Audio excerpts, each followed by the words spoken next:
Et salut tout le monde, c'est Cine Noir. On se retrouve pour une fois pour une vidéo, je crois que c'est la première de l'année, une vidéo sur les fourmis. Et en plus c'est sur les Camponotus lateralis. Alors cette colonie, je crois que je ne l'avais jamais montré, c'était une fondation à la base, une reine que j'avais attrapée. Parce qu'ici il y a énormément d'essaimage de Camponotus lateralis, il y a des nids de partout. Et du coup, voilà, j'avais gardé cette colonie un peu sous le coude, et puis comme elle se développe bien dans ce nid chinois, parce qu'en fait j'ai déjà essayé plusieurs fois, et à chaque fois, après la fondation, après l'apparition des premières ouvrières, eh bien ça ne donnait jamais rien. Et alors on va dépasser un peu la caméra. Hop, on peut voir l'entrée du nid. Et on peut voir aussi les majors qui sont bien pleins de Mila, hein. Ils sont servent vraiment de citerne, de réserve. Et donc, qu'est-ce que je disais? Bah oui, du coup, j'avais jamais réussi à fonder. Et là, le fait que je pense que je sois en extérieur, parce que ce soit dans mon ancienne chambre avant ou à l'appartement, à chaque fois donc aux premières ouvrières, eh bien la colonie mourait sans raison, à part la reine. La maladie, la fameuse maladie de la tremblote. Et donc, du coup, j'avais un peu abandonné, mais j'ai voulu quand même retenter une dernière fois. Et je pense que du coup maintenant le fait que ce soit en extérieur, voilà, il y a quelque chose en moins qui fait que du coup elle se porte bien. Et même très bien puisque on a pu voir déjà une partie du couvain. Et là on peut voir la deuxième partie.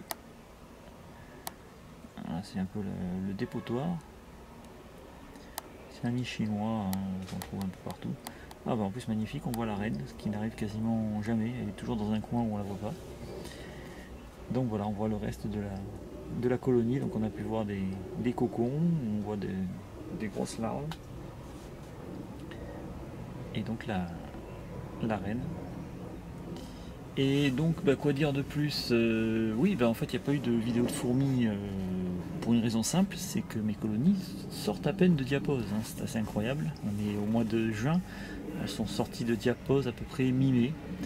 Parce que vu que je suis en condition extérieure, hein, du coup, qu'il a plu énormément, qu'il a fait froid, et bien du coup mes colonies sont restées en diapause très longtemps.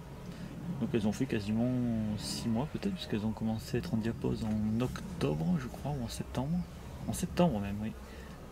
Donc septembre, octobre, novembre, décembre, janvier, février, mars, avril, mai. Quasiment 9 mois de diapause. C'est quand même assez hallucinant. Pareil pour les Lasius, hein. Donc voilà, maintenant l'activité reprend, donc je vais pouvoir faire quelques petites vidéos sympathiques. Voilà, pour revenir quand même à la première passion.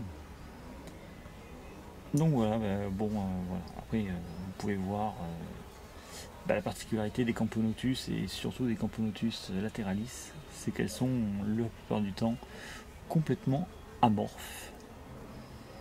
Voilà, c'est 3/4 du temps, c'est une colonie qui est comme ça, qui ne bouge pas. Alors un peu quand on leur met de la nourriture, elles se mettent un peu à réagir. Là on peut observer une trophalaxie, on va essayer de la filmer.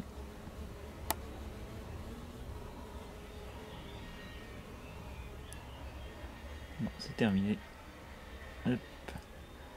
Voilà. Un peu d'activité, mais pas trop. Donc voilà, je pense qu'on va se quitter sur ces petites images de Camponotus lateralis qui bougent les antennes et les pattes, incroyables. Ce ne sont pas des fosses. Donc voilà, je vous dis à bientôt pour une prochaine vidéo sur les fourmis peut-être, qui sait. Ciao ciao.